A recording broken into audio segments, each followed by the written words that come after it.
gấm tên dấu ta tê lệ sang gấm tên dấu vân tôi tê sắm ghi bằng ký trên lầu in tuy bằng luồng khôn điềm điềm ní cô gấm tên dấu ta tê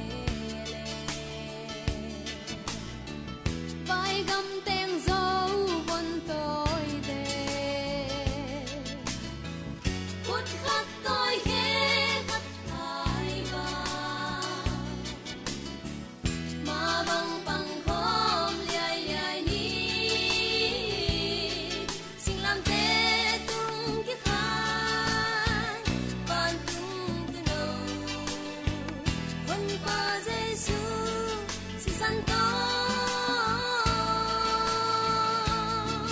Hãy subscribe cho kênh Ghiền Mì Gõ để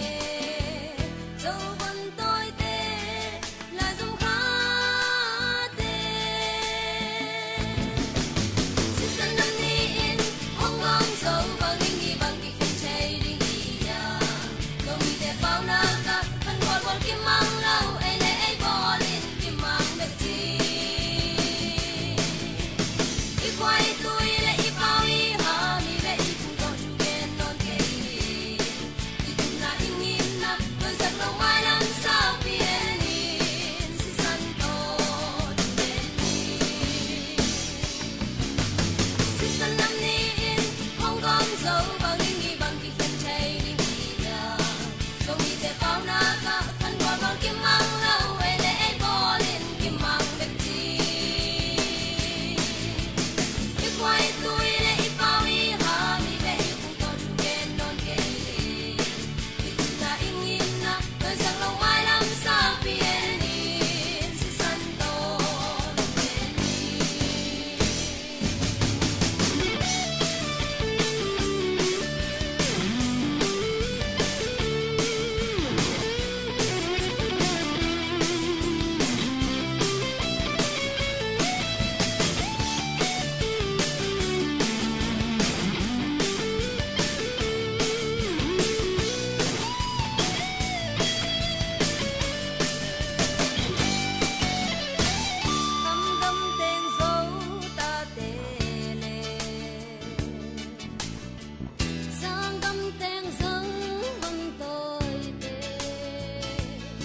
những video hấp dẫn.